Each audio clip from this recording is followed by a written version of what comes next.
basically send the session replay to a few people who signed up but already told me they can't make it today.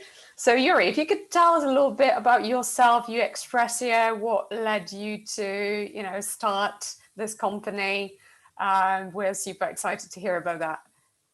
Oh yeah, sure. Actually, I wanted to start with that once I start the presentation, but I can do it right now. Yeah, let me see if I can share my screen. Give me a moment, please.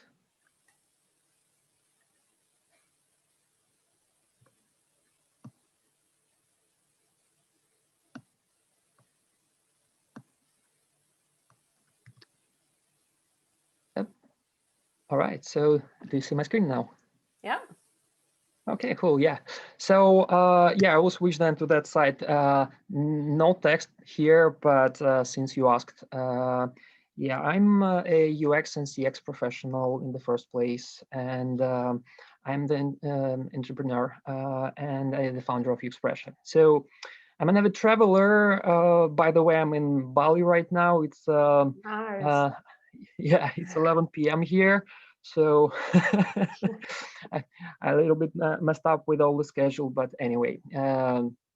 So I'm like I'm a huge fan of great products and great services, and at the same time, I hate bad services and bad products. So that's my what people call it like personal hell. And that was actually one of the reasons why I decided to start a company that is related to human-centered design, because I believe that can help other teams or other organizations to become more human-centric. So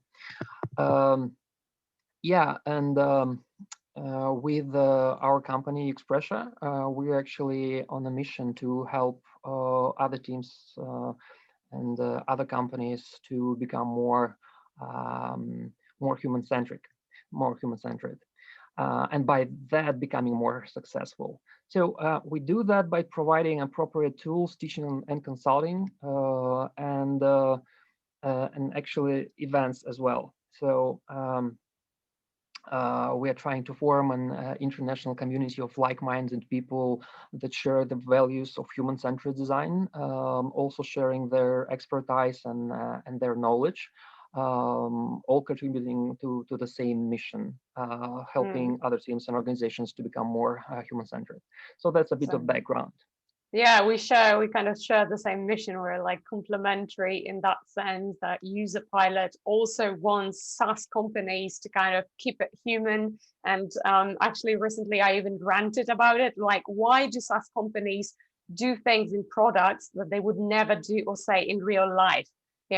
So showing things out of context, like it's as if you went to your first date and asked the person if they want to marry you, right? On the first day. So this is the kind of thing that happens when SaaS companies show people like all the features of their product on day one, right? So we also have the same mission to make it more human and to push SaaS companies to think about like where the user is in their user journey. So this is what your tool helps people actually map, right? Like these user journeys. Yeah, that's true. So our platform Express is actually in, by the way, let me stop and say that your example with the first day was really great. Love it.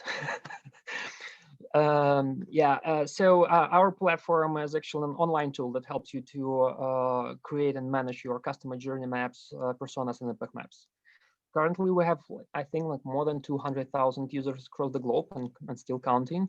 So, and I think in the past several years, we've got to the Leaders League and a Hot Vendors League in accordance with research companies like Aragon Research and Forrester Research.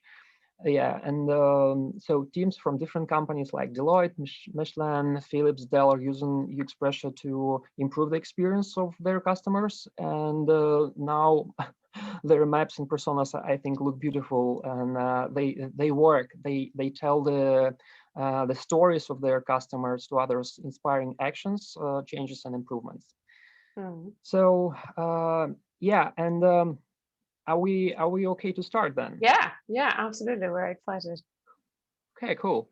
So during my talk, I will use terms like customer-centric, user-centric, and human-centric interchangeably, and thus customer journey mapping, user journey mapping as well. So if not stated otherwise, and yeah, let us start with let's see who we got here today. Could you write in the chat what's your job title so that I know at least who is here today? Because initially I assumed here will be like maybe founders, CEOs, marketers, growth hackers, product managers, maybe UX and CX specialists. So UX psychologist. That's a really interesting job title, Martina. I would love to talk to you after the webinar, what you actually do, because I feel like this is so missing from UX, like actually thinking about human psychology. Hi, Martina. Really cool.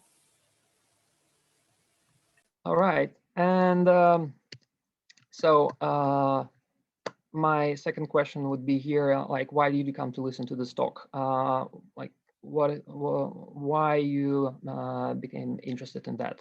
Could you also take a moment and write it into the chat?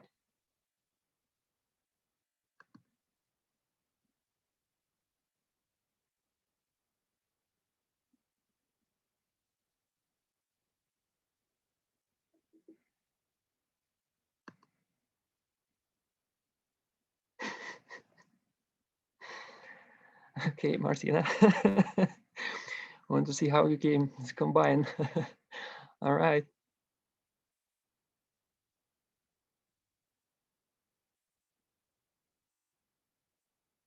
Okay, yeah, so.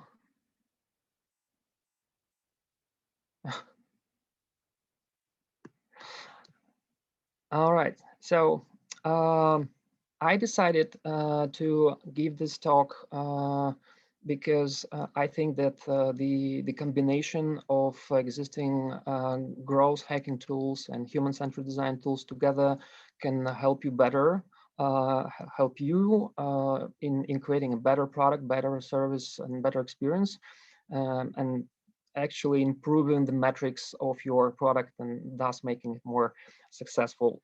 So yeah, that's one of the main reasons. And what we're going to cover today is actually I will talk about the AAARRR or AAARRR framework for growth hackers. I will talk about customer journey mapping, and also I will show you how you can benefit from both worlds. And I hope we will have enough time to do a Q&A at the end. So yeah, let's start with growth and I would say, like, before starting this topic, I maybe I should put my mask on, or I don't know, maybe it will be better to change it afterwards. So before we start this section, what is your relation to our framework? So pick the number and write it down to the chat.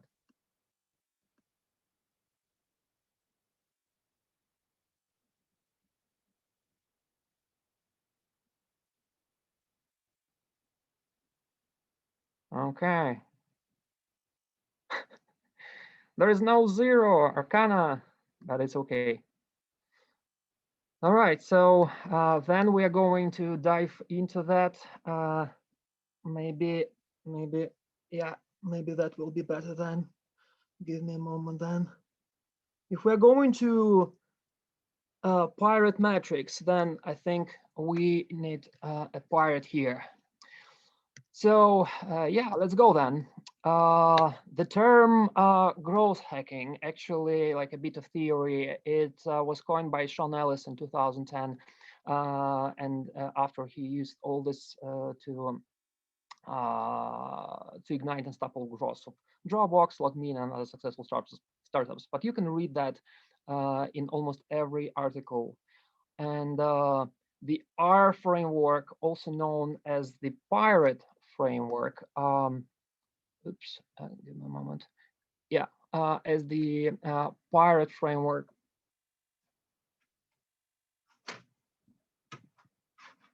I think we need that guy here as well. So let's talk about that one, about that framework right now. It's actually let's talk about the growth hacking at first. Sorry, I forgot to do that because all of that preparation wanted to look cool for sure. So in essence, what is growth hacking? Okay, it's better to remove the mask as well. It helps you to find small and yet effective actions you can undertake with resources and tools you already have to drive business growth. And one of those tools that is widely used by growth hacker community is actually our framework that I'm going to talk about here. It's called Pirate Funnel just because the way you pronounce it. This model actually helps you to pinpoint the bottlenecks and identify the weakest points to focus your attention on. And different experts, different companies interpret that Pirate Funnel differently, and depending on your business model and the business you are working in and your product, you might want to swap the retention and revenue because some of them might be of more importance to you and some of them might be of less importance. Yeah, and acquisition and activation is also, they are both open for interpretation here. So and by the way, in the original framework, the original Pirate Funnel, there were just 5 stages, and one was added, the awareness was added in 2016, I think, by Growth Stripe. So as I mentioned, there are different versions and implications of that framework that you can encounter, and that's okay. For this specific talk, I will take these 6 stages. But once again, feel free to adjust it to your needs once you're going to use it for your specifics.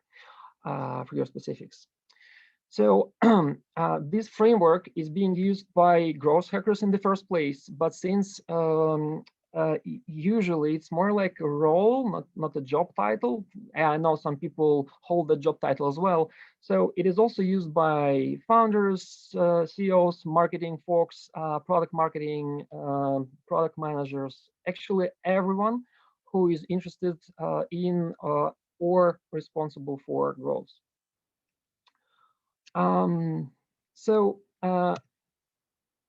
Yeah, so that was about the awareness.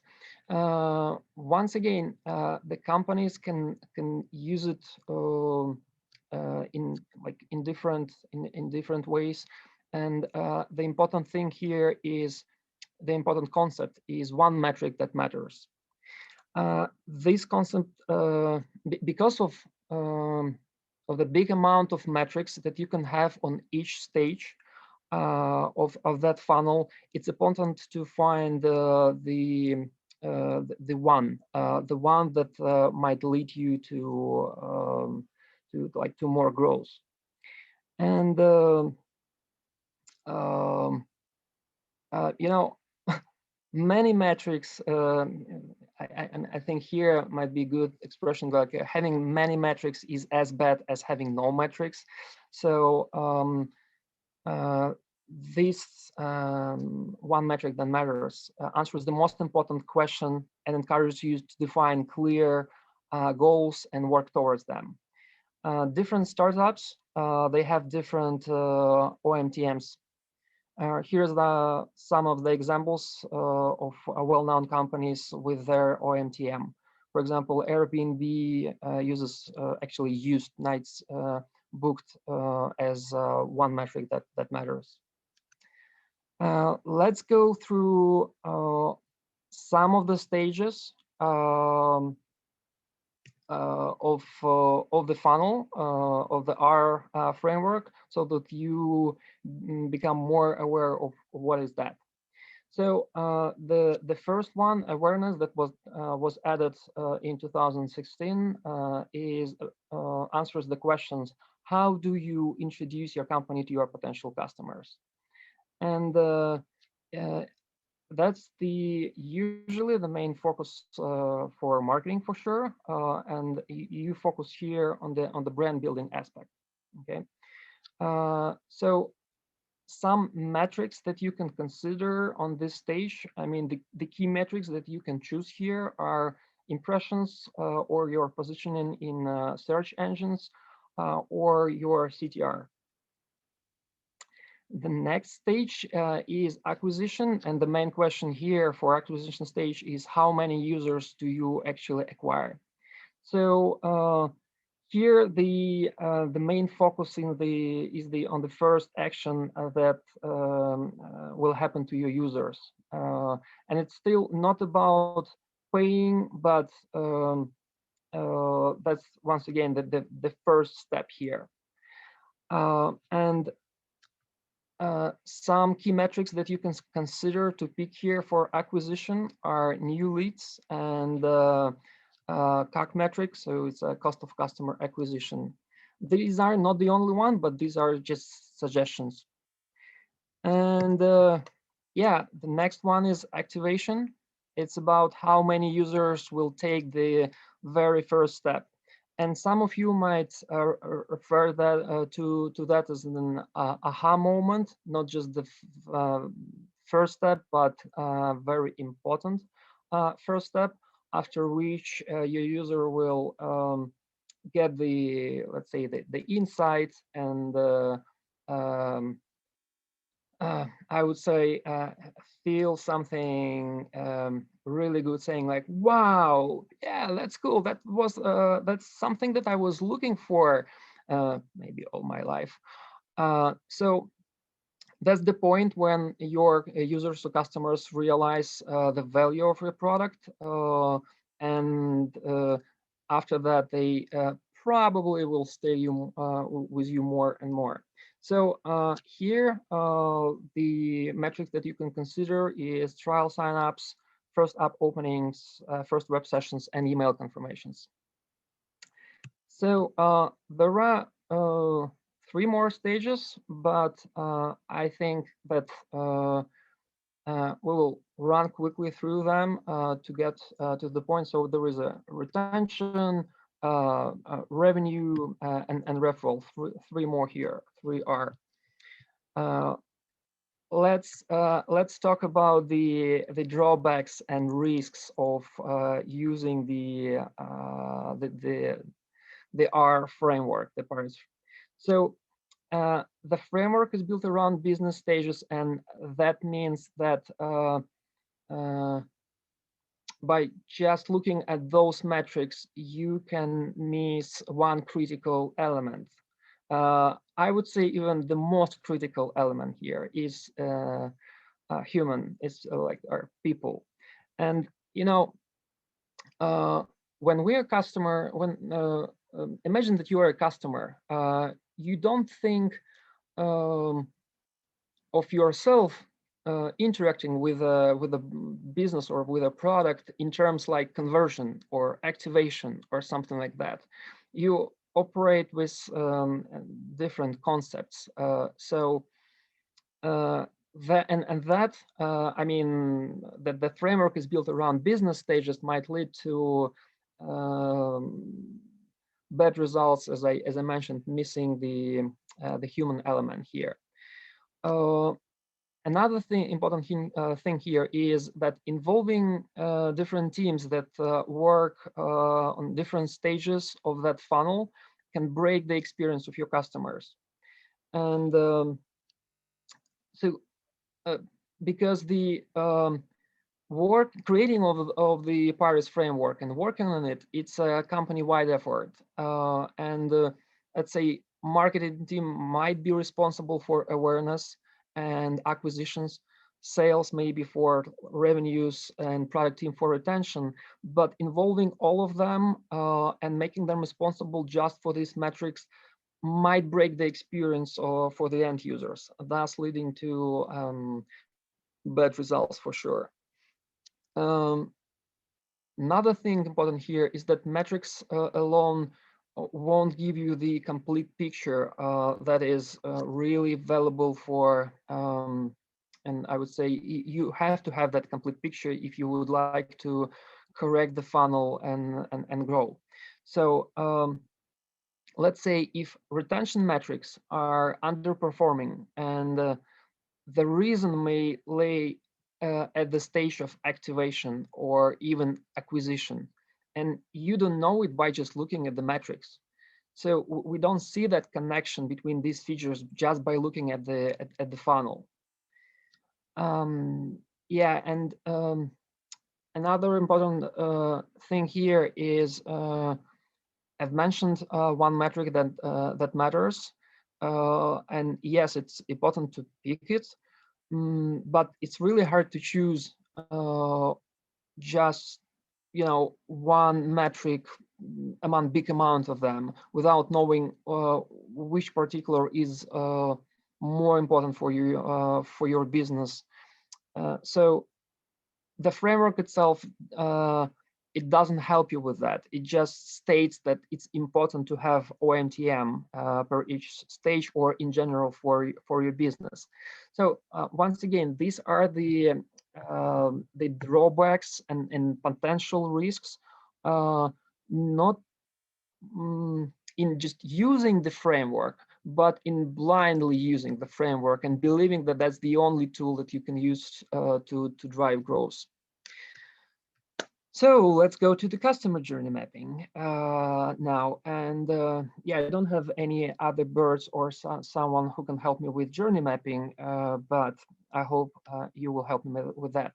So my question here is, what's your relation to customer journey mapping? Put the number in the chat, please, so that I know.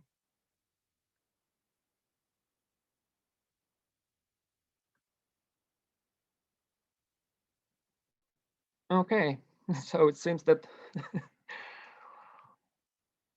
I will need to do it quickly that time, maybe quicker. I know we have some people that are not aware of journey mapping. Okay, then let's talk about that as well. So customer journey map is a map that visualizes the entire way customers go through experiencing either certain problem or while interacting with your, I would say, with solution. So it might be a service, it might be product, or it might be brand or your business. And even though the customer journey map is a visual representation, and you can think that, okay, that's just a visualization tool then, okay, it's clear. No, it's not just visualization tool. You might think it implies also gathering the information in order to visualize it.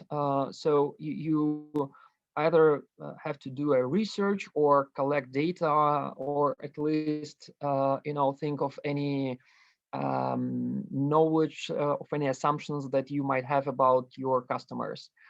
Also, it's you don't just collect the data and that's it. You also collect all that, you visualize the map so that you can understand the problems, dive into that, understand which of them are of more importance or less importance, and then finding the best solution for them. So it's a problem-solving tool as well.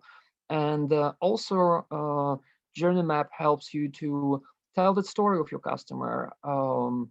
Like tell it to others, distribute that knowledge across other teams and organizations. In your organization. So it's a communication, or if you want, storytelling tool as well. And yeah, some important things about journey mapping for you to know is that you don't create it for just one specific customer. It's rather a group of customers, or like some target audience, if you want, with similar behavioral patterns or characteristics. We call them personas, so you can call them personas too as well. You can create journey maps either for as is state or to be state. So while creating for existing products and services, usually being created to either understand them, how they work, if you're, let's say, new to that specific product or service, or to improve, or I would say both. And sometimes people create it for, I would say, future experiences, for not yet existing products or services. And in that case, you don't have any any data that you can use right now. So you're using assumptions and ideas to fill your map. And the last but not the least, there are different types of journey maps. They might be so-called solution-centric. It's when you create them if you have a specific service or product, and you're trying to understand how your customers interact with them. So thus they've been called solution-centric. If you would like to know how your customers are interacting with some specific problem, you can create problem-centric. And if you just would like to explore how your specific target audience group is like living their life or behaving in general, you can create so-called day in the life journey map. That distinction was the first time I've read about that, heard about that from Jim Kalbach and his wonderful book Mapping Experiences. So I highly recommend you to read it if you are new to journey mapping, or even if you know something about it. So yeah, as mentioned, as I mentioned already, you can use journey maps either to improve your product or service, or you can also improve by that marketing, sales, content creation, user onboarding, customer support and success, and many other things that your company does to work with your customers. So no matter on which stage you would like to improve the interaction, customer journey mapping can help you with that. And I've been using the term customer journey mapping, but as mentioned earlier, you can call it just journey mapping, and they might even be not your customers, but that might be students, patients, or even employees if you want. So, but the idea stays the same. What you do is you split that experience, that way, into stages, and examine each one of them through different, we call them sections, some people call them lenses. So you use it to examine the experience of your customers and understand it and then improve. That's true for existing products. If we're looking for future products, then you're not examining it, but yeah, you just imagining it, how it might be in the future.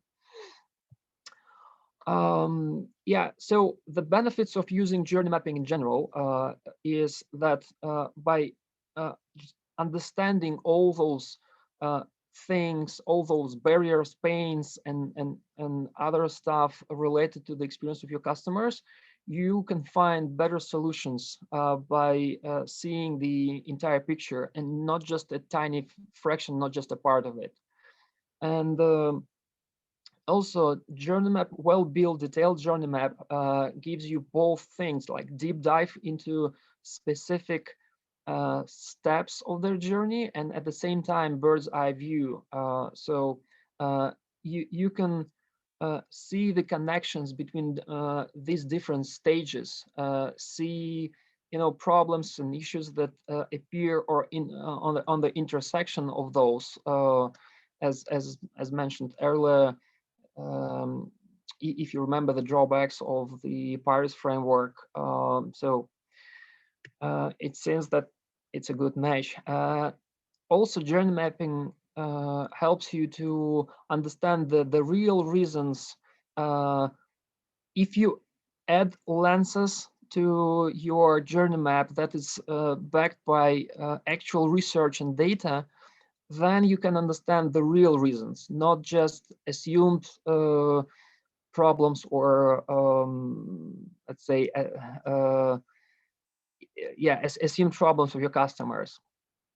And yeah, the last but not the least here is since we're taking the experience of your customers as, let's say, as the backbone, it helps you to unite the team in your organization. It helps you to break those silos, and because they all unite on the same goal to improve the customer experience. Yeah, and that, once again, that from my experience, that helps to unite different teams. And sometimes, let's say, people from sales or marketing, and that's just an example. I'm not saying that only them. They don't know what is happening afterwards. Maybe on the stage where customer support works with customers, and while when they're united, when they're working on the same journey map, and let's say someone from customer support is saying, "Hey, we have that problem. Like a lot of complaints are coming on our stage because of that and that and that," and you start digging into that, and you find out that these are the expectations that were set for this customer at the beginning of the journey, and it can easily be fixed somewhere at the beginning. So the maps might look like that. Like this is a paper-based map, or they might look like that, or even the circular map, like this one. That one was created at, as you can see, at UX Salon 2018 with the help of stickers. Maps can look like that in Expressia, by the way, or like that. So you can build them either alone or with a group of people. I personally prefer doing that with a group of people, but after our research that we conducted into 2020, we know that a lot of people are doing them alone, and one of the main reasons, I would say, is that they are trying to, that's usually is happening when they're trying to understand new product or new service. They're, let's say, working for a client, and they're working independently, and the first thing they do, they create that journey map to understand it. So you can build them, as mentioned earlier, either to understand, to improve, or to create new experiences, or the combination of all these three. And you can build your journey maps based either on knowledge and assumptions, that's I would say hypothesis if you want, or based on research data, or once again, or a combination of that. Speaking about where you can get the data from, because that's as I mentioned, really important, especially if you're going to combine that with the Paris framework. So you can get the data either from like yourself knowing your customers and your team knowledge. You can conduct a research, so it's like direct communication to your target audience, or you can observe them. So you can get the data from the systems that you already have, the data that you already possess. You can conduct competitor analysis and see how your customers are interacting with other products. That might give you also interesting insights to build your journey map. you can do it by yourself. I mean, you can become the customer of your own product, service, or business, and after that, yeah, that will transform to your own knowledge. But still, it's a good thing to try it by yourself. And yeah, you can do user testing as well to see how they interact with your map. I'm sorry, with your product. Really quickly, I'll go through how to create journey map step by step. So you're defining a problem or a goal, and here I mean your business problem or business goal. Let's say you want to increase. Okay, let me not give you an example right now. Maybe I'll give it later. So you define a problem or goal. You either pick persona if you already have your personas, or you define one, because it's really important here to stay laser focused. You are not trying to create the map for everyone. Sometimes you can do that just in order to better understand how everything works. But if you're working on improving your product or service, it's better to pick a persona.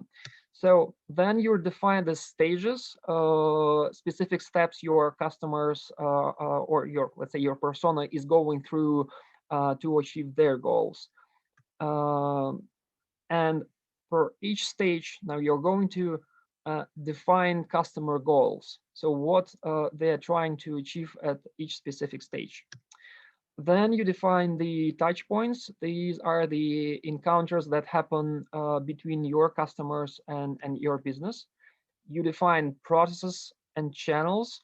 That's like all the activities that are happening with your customers and your brand, and via which channels. Not forgetting the emotions and stuff. And knowing all that, you can define the problems either via research or via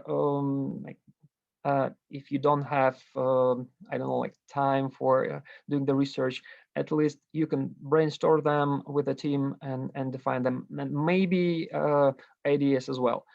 This is not the only way how you can build journey map. This is just an example how you can do that. Quickly, how it might look like. That is a ready map, but you're looking at the left. This is the persona that you're defining. These are the stages that the persona is going through. These are the goals for each stage. I don't have touch points here, but the combination of those actions and channels and process might give you better understanding what it might look like. So you add emotions afterwards, and yeah, the pain points or the problems that your persona is facing with on each stage. So that's it for I would say the basic set of steps that you need to create the journey map. That's not all for sure. And you can, and actually you need to add more information here and data that will help you to better understand your persona's journey and eventually make it better. But once again, that's something that that you can use if you don't have any process in place. Journey mapping itself has its own drawbacks and I would say risks. So what I've been seeing, they often weren't backed up with the real data. They were either missing metrics or no metrics at all, and they were built on assumptions only. I mean, I've seen like a lot of them, and that might lead to, I would say, less ideal solutions and improvements than you can have with the real data.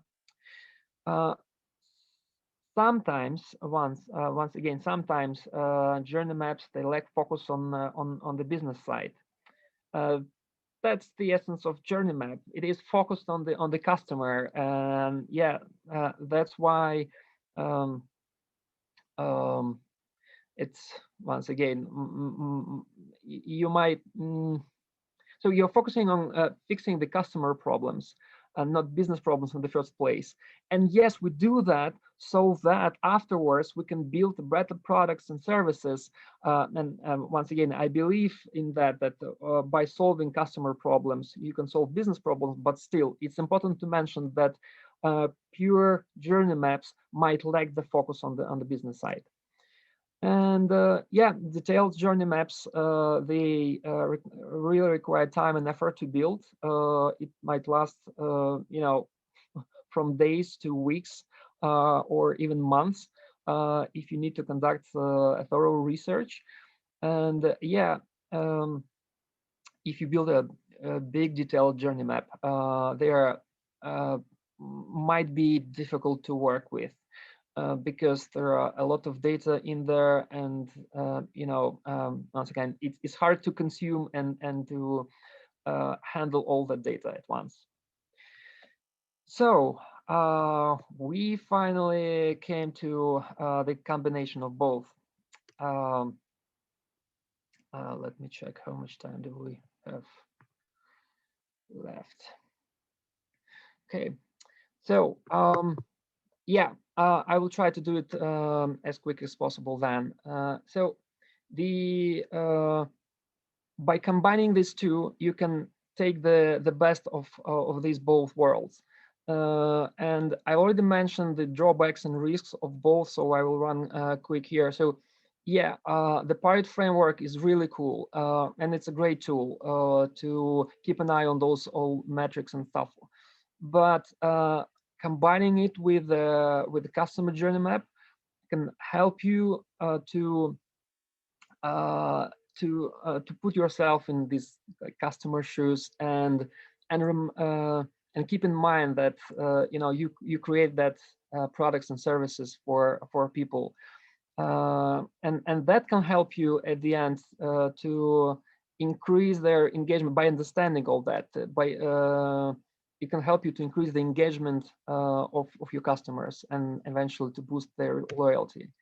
I also mentioned that working on different stages of the funnel can form silos in your organization because, again, different teams might be responsible for these different stages. But when you're using Journey Map, you unite all, you put all these people together, and they have like one goal to improve the experience of all your customers. So that definitely helps you to break those silos. When all the teams are together, they better understand how these different metrics work one with another, how they connect, how they're related one to another. That really can help to work better with all those teams. And by combining them, RR and CGM, I already mentioned that the Pirate framework, it doesn't give you the complete picture because it points you on metrics only, and you don't know the reasons why that is happening. But the journey map can show you that by combining these metrics, by putting them inside the journey map, by putting all these KPIs in there, you can start uncovering all those interesting relations that exist there, and finding the underlying reasons, maybe faster. At least I believe that that will happen faster. And I mentioned that already. So numbers are really important to to grow, and keeping an eye on them is really important. But once again, journey mapping can help you to visualize feelings and emotional states of people. And this is really crucial if you would like to make loyal advocates of your business. And that eventually can help you to improve the referral metric. So the combination of these two is cool here. And yeah, here's an example how you can do that by showing we call it the experience experience section or experience lens. By showing all that in your journey maps, adding data to it can help you with that. I also mentioned that one metric that matters, OMTMs, are very important, and it's a really great concept. But once again, it's hard to choose one that really matters. So journey map might help you to do that. When you see all the metrics on the map under one roof, it's easy to notice which one might be of more importance to a specific stage or to the experience of your user in general. And yeah, speaking about the aha moments as well, there in order to create these moments, it's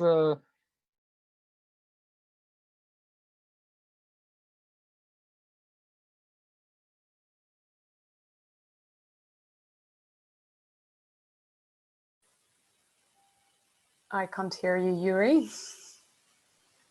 oh, sorry. Oops, yeah, now we're back. I'm back. Okay. Yeah, it shows me that my internet connection is unstable. Sorry. Yeah, so finding those aha moments is really is much easier when you do the qualitative research. Let's say those who are already converted and those who canceled, and once you align all the data in journey map, you can find the insights you need to find those aha moments, as I mentioned. So how one can do that? How to combine that? So you see the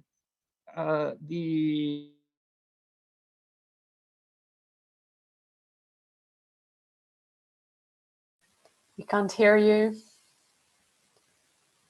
Oops.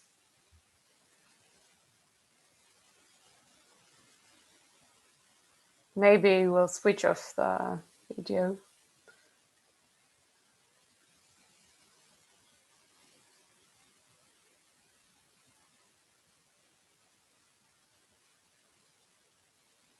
Still nothing. Maybe you can try switching off your video and see if it helps.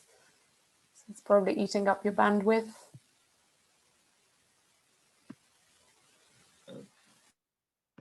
Okay, you're back.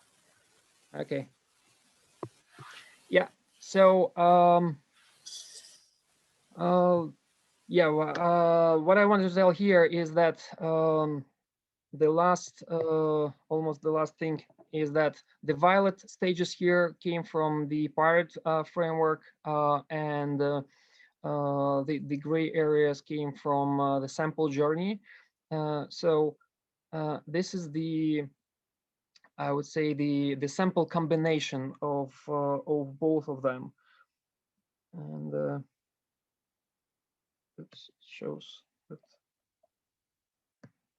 You still hear me?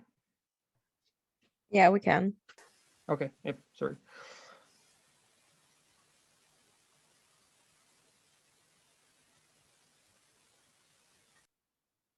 Oh, no, we can't hear you again. Having some technical problems.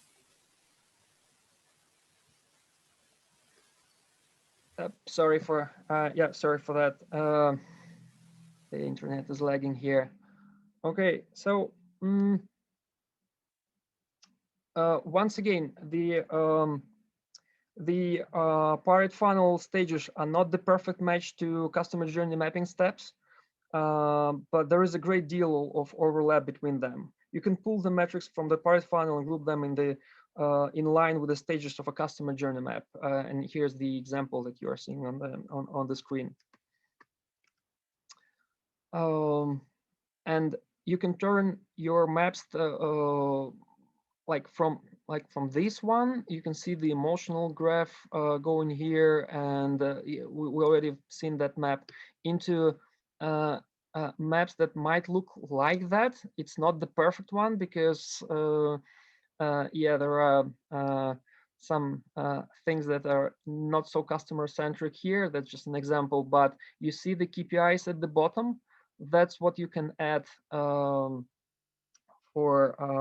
in your journey map, and that's how you can actually combine these two approaches. So the drawbacks and risks of using both tools are actually not the same, because we covered the backing up with the real data, and there is no more, lacking focus on either side, because combining Pirate framework and journey map can help you to see it both from business side and from customer side. But still, combining these both techniques will require maybe even more time and effort to build. So yeah, it's still there. What I can recommend here is try and focus on some specific areas. If you don't have enough time and effort, maybe create a smaller version of the journey map, not for all the stages, but for those that are of more importance to you. Yeah, and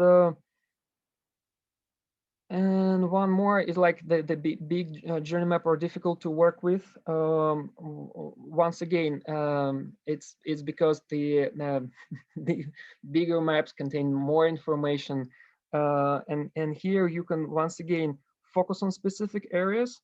And I hope your tool allow doing that. So at least Expressio does that with the custom views, and at least you can somehow work with that. So yeah, as for the end of my talk, in today's highly competitive world, the growth hacking is becoming I think it's still becoming an increasingly popular strategy that helps startups and companies to rise above the noise and attract customers' attention. Growth hackers leverage the Pirate framework to uncover obstacles and find opportunities to optimize. But savvy growth hackers take a step further and can align the Pirate metrics with a tailored journey map to create a holistic picture of user experience and find the hidden patterns and increase retention. So if you're not already using these techniques, I strongly recommend you to give them a try and reap the benefits of accelerated business growth. So yeah, try it yourself and show me. So you can go to expressio.com, create your map, add the Pirate funnel to it, and send it back to me, so that I can see, I can comment what you created. That's it. Yeah, let me see if video. Brilliant. Thank you so much for this, Yuri. That was super interesting. I really liked how detailed you made the map, and how you planned the kind of emotions together with the touch points all together. I thought that was really, really smart and clear. So next week, actually, I'm coming over to Yuri to give a webinar on something that basically follows up on what we discussed today. So how to build in-app experiences for all these different stages of the customer journey, right? Basically taking into account the different stages in the AAARRR or RR funnel, right?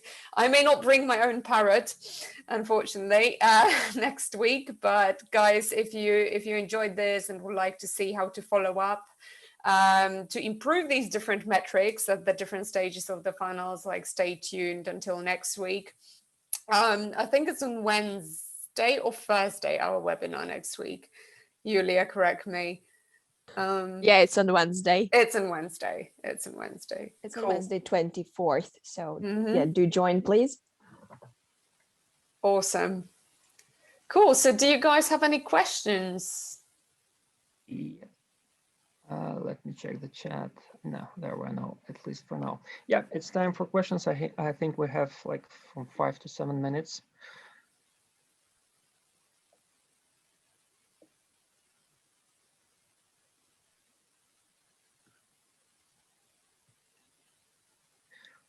while we're waiting for questions here, Amelia, by the way, speaking about great customer service, the parrot that you are seeing is actually the parrot from the nearest cafe that I saw the last day, yesterday, and I talked to their boss and asked whether I can take it for just one day, and they agreed.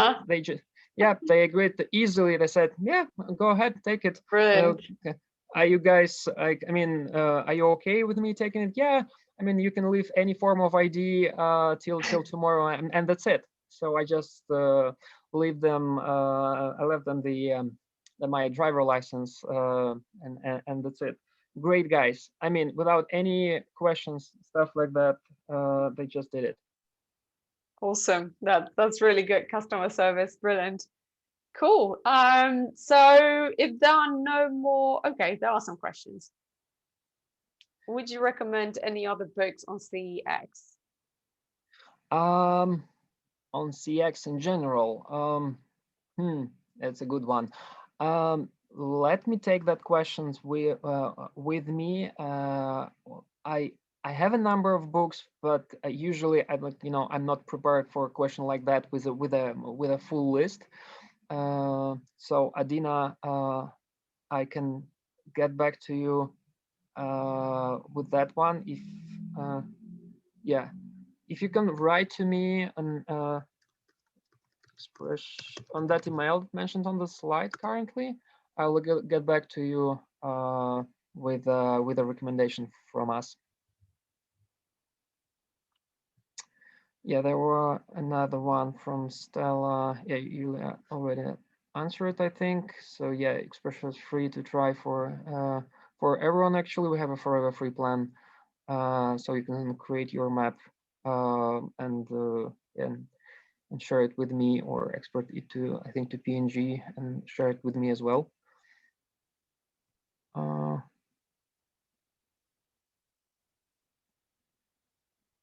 Okay, how do we join the next event? Right, so we will be sending out invitations with the Zoom link shortly, so I can send you a wrap-up email to all of you, basically with the link to the next event, and the guys will be promoting it in their newsletter, and we'll be promoting it on our social media. So if you're following either UXpressia or UserPilot, you probably won't miss it.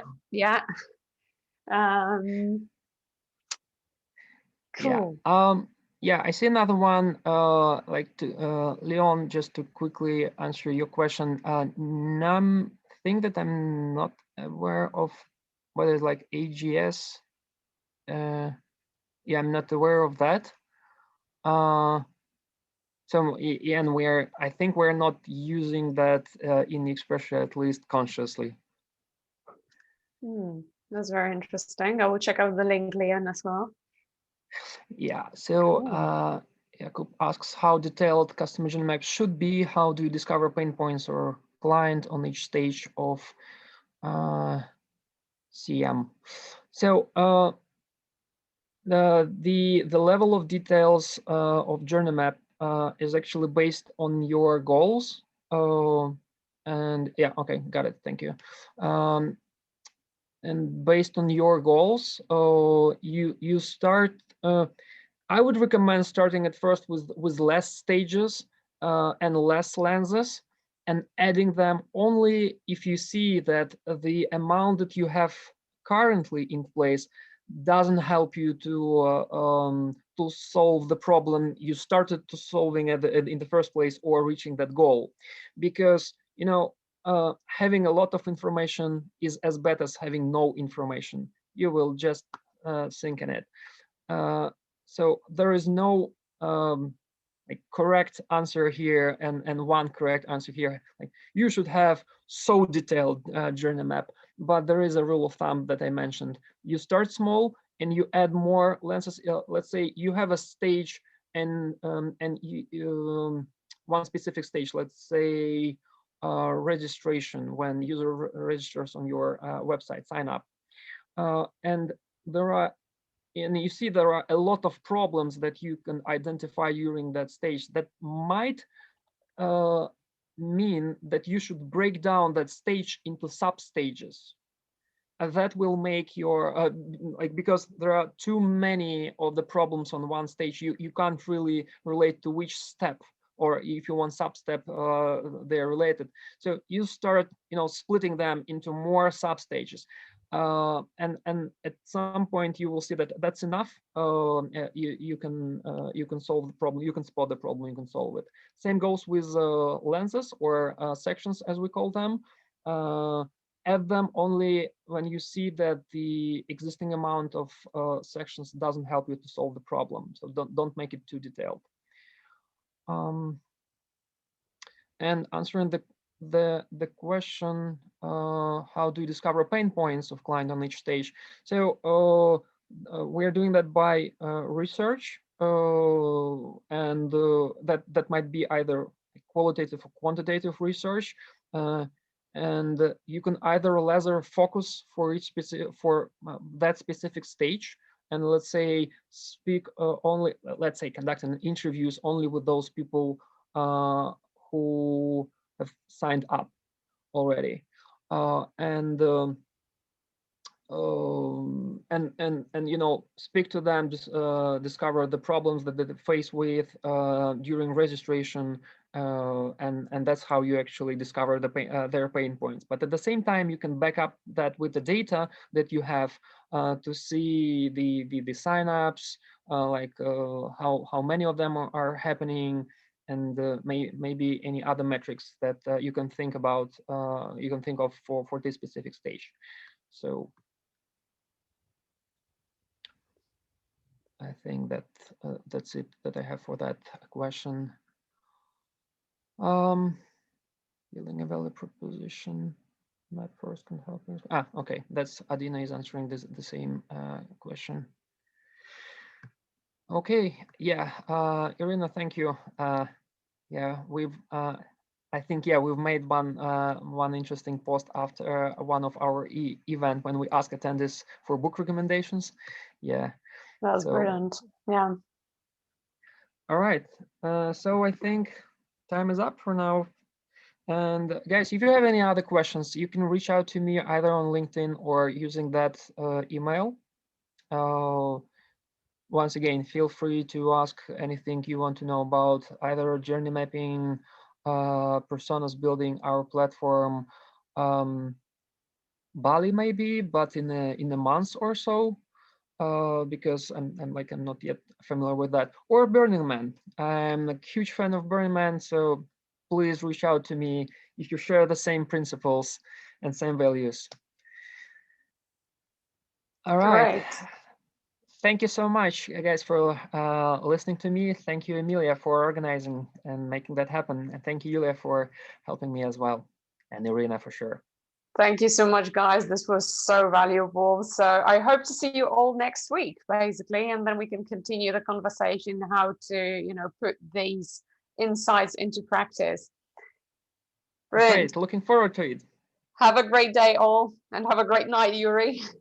Thank you, Emilia. Have a great day for everyone. Bye-bye.